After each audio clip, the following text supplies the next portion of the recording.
उल्हासनगरमधल्या शिवनेरी हॉस्पिटलमधली ही धक्कादायक अशी घटना आहे। अभिमान तायडे या जिवंत असलेल्या व्यक्तीला मृत घोषित करून डॉक्टरांनी डेथ सर्टिफिकेटच देऊन टाकल्याचा धक्कादायक प्रकार उघडकीस आलाय। यामुळे वैद्यकीय क्षेत्रामधल्या निष्काळजीपणावरती गंभीर प्रश्नचिन्ह सुद्धा उपस्थित झालं।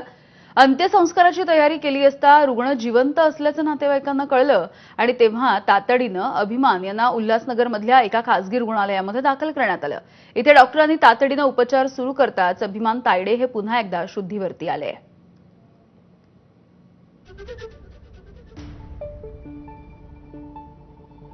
बाबा नाव काय तुमचं? काय कशा आजारी आहात तुम्ही? काय झालंय? कावीळ झालेला आहे दादा मला। हा, माझं नाव अभिमन्यू गिरधर तायडे, हा. राहणार उल्हासनगर 4।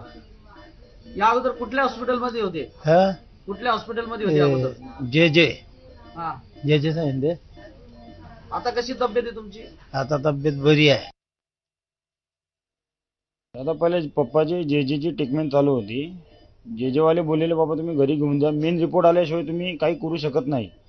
आम्ही 15 दिवसापासून घरी आणलं। अचानक मध्ये पप्पाचं तब्येत खराब झाली, आम्ही शिवनेरीला घेऊन गेलो। शिवनेरीला घेऊन गेलो, डॉक्टरने बाहेरच्या बाहेर पेशंट ऑफ झाले म्हणून घरी पाठवून दिलं। पण घरी जाऊन पेशंटला दुखदुखी होती, तिथं जाऊन घरून आम्ही डायरेक्ट क्रिटिकलला गेलं। डॉक्टरांनी अर्ध्या तासामध्ये पेशंटला शुद्धीवर आणलं। तक्रार केली आम्ही गेलतो, पण ते बोलले बाबा आमच्याकडून चुकी झाली आहे, आम्ही देवगिरी व्यक्त करतो। डेथ सर्टिफिकेट दिलं होतं, बाबा तुम्ही आधार कार्ड घेऊन या, तुम्हाला सर्टिफिकेट देतो मी। बाबा चांगले आता 100%मध्ये 80% फरक आहे बाबाला। रिलेटिव्ह नंतर आमच्याकडे आले, तुम्ही सांगितलं तो पेशंट डेड आहे ना, तर सर्टिफिकेट द्या। ते सांगितलं नाही आम्हाला असं झालंय, पेशंट बरा झालाय।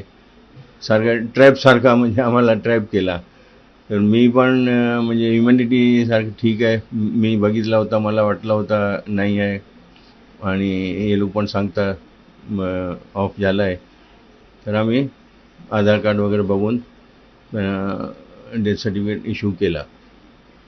नंतर त्या लोकांनी कळला की असं आहे। तर त्याच्यानंतर मी रिलेटिव्ह लोकांना सांगितलं, सॉरी सांगितलं, भाई सॉरी, असं कधी रोडच्या कन्स्ट्रक्शन चालू आहे ना, त्याच्यामुळे हात पण घ्यायला थोडा त्रास आहे पेशंटला, त्याच्यामुळे थोडा मिस्टेक झाला आमच्याकडून।